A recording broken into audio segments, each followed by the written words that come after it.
Good afternoon, everyone. Thank you, Mike, for that kind introduction, and thank you, Mike, for your leadership of the Alabama Retired State Employees Association. You do a great job, and we all thank Mike Gillespie.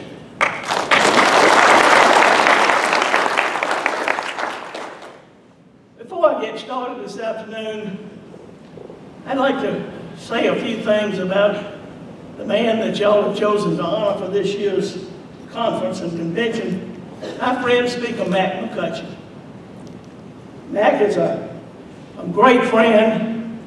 I am a big fan of Speaker Mac McCutcheon, and considering he too is a retired state employee, I bet y'all are big fans too.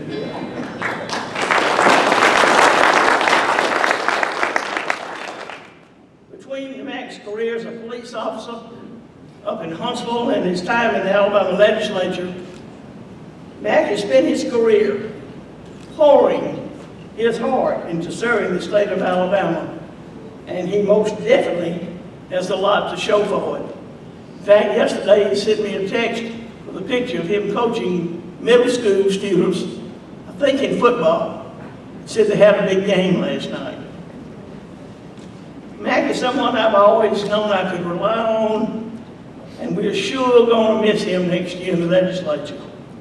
He spent his career putting Alabama first and has set an excellent example for those who come after him in the Alabama state legislature. So Mac McCutcheon, we salute you, we are proud of you, and we honor you.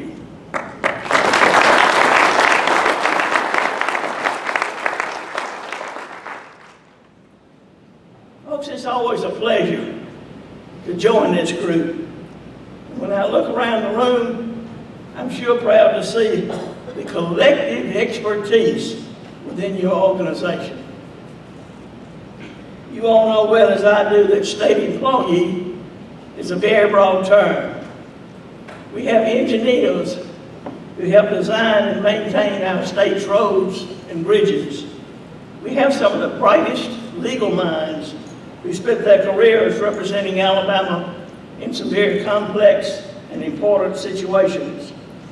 We have teachers who go to work every day as they inspire and instruct our leaders of tomorrow.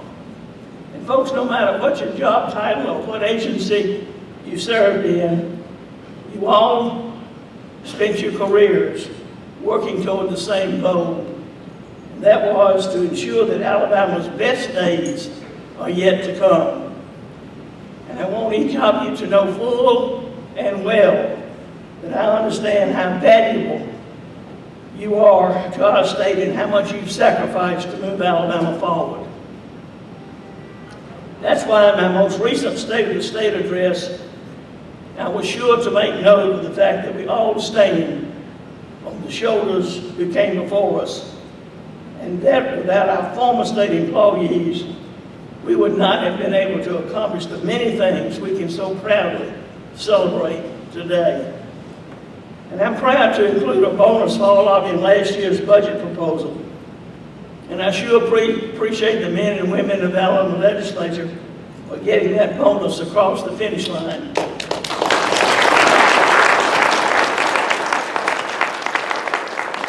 I understand that our teachers and our state employees received their bonuses back in April, and that our city and county employees will be getting theirs next month. And Lord, those bonuses sure are coming at the right time. Folks, I'm sure a lot of you spend some time monitoring the U.S. economy and market conditions, because as retirees, you need the money you spent your entire life working for to go as far as possible. And I think everyone here would agree that you don't have to look very hard to see that our economy is in quite a mess. Inflation is at a 40-year high. We're feeling the pinch at the gas pump, and every trip to the grocery store is more expensive.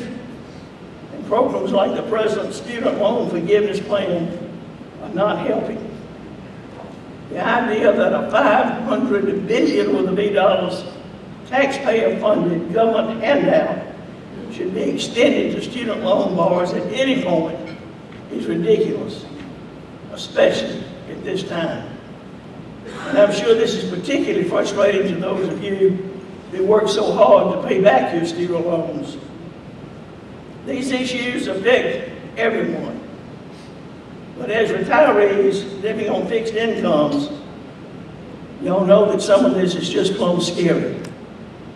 It's my goal to provide relief in the pocketbooks of Alabamians. I have asked my finance director, Bill Poole, and our team with exploring our options to provide this needed help.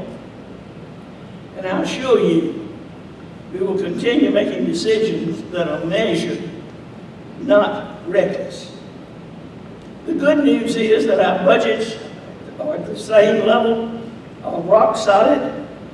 Alabama's economy is on fire, with more job announcements and leading companies relocating here every day, and we have more people working in our state than ever before. Going forward, we will continue taking on the tough issues and having bold vision.